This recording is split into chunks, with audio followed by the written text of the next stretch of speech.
अवधूत चिंतन श्री गुरुदेव दत्त.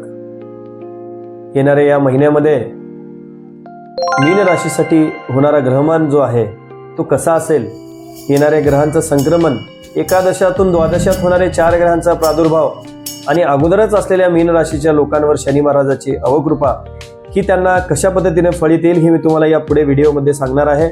मित्रहो नमस्कार. मी इथून मीन राशींच्या एकादश भावामध्ये सध्या असणाऱ्या 4 ग्रहांच्या युत्या ह्या त्यांना लाभही देत आहेत तितक्याच खऱ्या. मीन राशीमध्ये सध्या मंगळ आणि सूर्य, बुध, शुक्र ही एकादश भावामध्ये भ्रमण करत आहेत. मित्रहो, मीन राशीचा राहू 12व्या भावात बसलेला आहे आणि मीन राशीच्या लोकांचा केतू हा 6ष्ठ स्थानात बसलेला आहे. 12व्या भावात शततारका नक्षत्रातला राहू हा अनेक प्रकारचे येणे देणे घेणे करतो आणि त्यातून असणारा 6ष्ठ स्थानातला केतू हा थोडा प्रकृती संदर्भातला अनेक प्रकारच्या भ्रमणाच्या संदर्भातल्या अडचणी निर्माण करतो. मीन राशीमध्ये शनी महाराजाचा सध्या वास आहे आणि पूर्व भाद्रपदा नक्षत्रातून उत्तरा भाद्रपदामध्ये नक्षत्रात ते या महिन्यात भ्रमण करणार आहेत, पण त्याच राशीमध्ये. तर हा एकंदर असणारा ग्रहमान त्या मीन राशीच्या लोकांसाठी कसा असेल मी तुम्हाला सांगणार आहे. तरी मीन राशीच्या लोकांना सध्या आय चांगल्या पद्धतीनं आहे, त्यांच्या कष्टाचे प्रमाण बरोबर दिलं जात आहे. त्यांनी केलेल्या नोकरीच्या, व्यवसायातल्या कामामध्ये त्यांना जेवढा मिळाला पाहिजे तेवढा लाभ मिळत आहे. फक्त त्यांचा थोडा खर्च वाढलेला आहे, म्हणून त्यांना ती उत्पन्न कमी वाटत आहे. मित्र, मीन राशीच्या लोकांना थोडं मोठं काम करण्यानं, नवीन काम केल्यानं अनेक प्रकारे थोडा खर्च झालेला आहे. तो खर्च भरून काढण्यासाठी त्यांना थोडा अडचणी येत आहेत इतक्याच खऱ्या. आणि विशेष करून मीन राशीच्या लोकांना आतापर्यंत केलेल्या या प्रत्येक कामाचा मोबदला त्यांना परिपूर्ण मिळालेला आहे आणि पुढेही मिळत राहील. मीन राशीच्या लोकांनी, शिक्षणात जे लोक आहेत त्यांनी त्या आपल्या शिक्षणाची काळजी घ्यावी. मार्च हा महिना तुमच्यासाठी पुढे चलून अडचणी. मीन राशीच्या लोकांना अनेक मित्रपरिवाराच्या साथीनं आतापर्यंत लाभ होत आलेले आहेत आणि पुढे ते लाभ होत राहतील. त्या ठिकाणी या महिन्यामध्ये त्यांना 5 तारखेपासून शुक्र आणि बुध हा ग्रह त्यांचं संक्रमण होत आहे. शुक्र या महिन्यातल्या 5 तारखेला शुक्रबुधाचं संक्रमण त्यांच्या राशीमध्ये एकादश स्थानातून द्वादशात होत आहे. म्हणून त्यांना थोडं कुठेतरी खर्च वाढण्याचा कल, कुठेतरी त्यांना खर्च झाल्यासारखे जाणवेल आणि अनेक प्रकारचे परत त्यांना खर्चाचे चटके त्यांना या महिन्यामध्ये बसतील. मीन राशीच्या लोकांचे आरोग्य या महिन्यामध्ये उत्तम असणार आहे, कारण केतू भगवान त्यांच्या 6ष्ठ स्थानात आहेत. म्हणून थोडे उष्णते संदर्भातली काळजी घ्यावी, पण जास्त आरोग्याची काळजी करण्याची गरज नाही. शत्रू स्थान त्यांना, शत्रू ह्या महिन्यामध्ये विजयी मिळू शकणार नाहीत. आरोग्य क्षेत्रातील लोकांना अतिशय उत्तम महिना आहे. व्यवसाय क्षेत्रातील लोकांना सुद्धा हा महिना उत्तम आहे. विशेष करून शिवरात्रीला त्यांनी शिवमंदिरामध्ये जाऊन महादेवाची मनोभावी उपासना करावी. महादेवाच्या मंदिरामध्ये महादेवाच्या अनेक ग्रंथांचा त्यांनी पाठ करावा. लिंगाष्टक असेल, बिल्वाष्टक असेल किंवा शिवलीलामृत असेल, अशा या चांगल्या उत्तम अष्टकाचा, उत्तम ग्रंथाचा पाठ त्यांनी शिवमंदिरामध्ये करून पुण्य अर्जित करून घ्यावं, जेणेकरून त्यांना येणाऱ्या पुढल्या महिन्यातल्या अडचणी न येणार आहेत.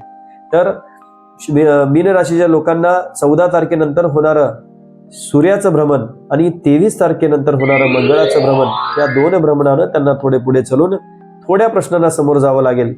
तोपर्यंत हा त्यांचा महिना अतिशय उत्तम असेल.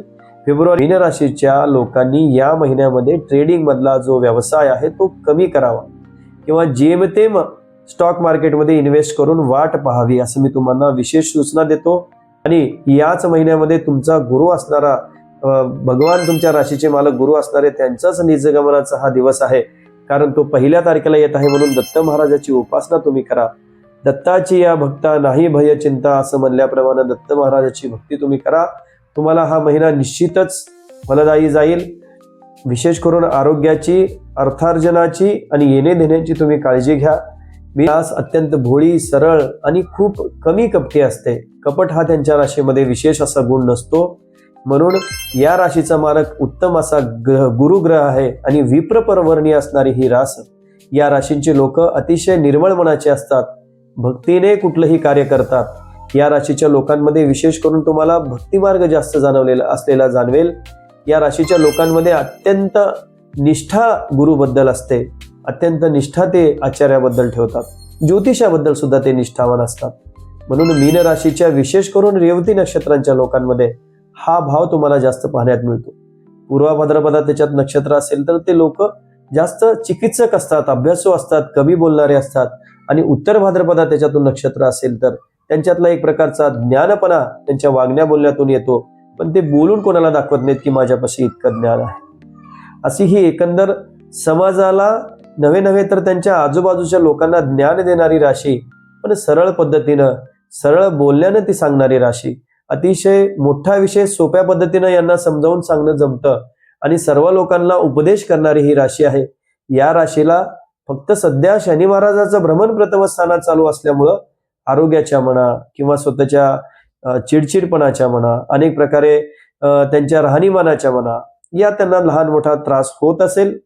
पण यासाठी त्यांनी शनी महाराजाची आणि दत्त महाराजाची कृपा करून प्राप्त घेण्यासाठी या महिन्यामध्ये त्यांनी उत्तम असा दिवस पौर्णिमेपासून अमावस्यापर्यंत 15 दिवस निरंतर गुरु महाराजाची सेवा करावी. शक्य झाल्यास स्वामी समर्थाच्या मंदिरामध्ये जावं. शक्य झाल्यास गुरुवारी त्यांनी दत्तात्रयाचे गुरुचरित्राचे पारायण सुद्धा त्यांनी केले असता अत्यंत उत्तम फळ मीन राशींच्या लोकांना मिळेल. तर या राशीवर सदैव गुरुची कृपा बनून राहावी अशी मी दत्तचरणी प्रार्थना करतो आणि तुम्हा सर्वांना विनंती करतो की मी अशी व्हिडिओ नक्षत्रानुसार पुढे आणण्यासाठी प्रयत्न करत आहे. तरी कृपया सर्वांनी या चॅनलला सबस्क्राईब करा, या चॅनलला लाईक करा आणि शेअर करा.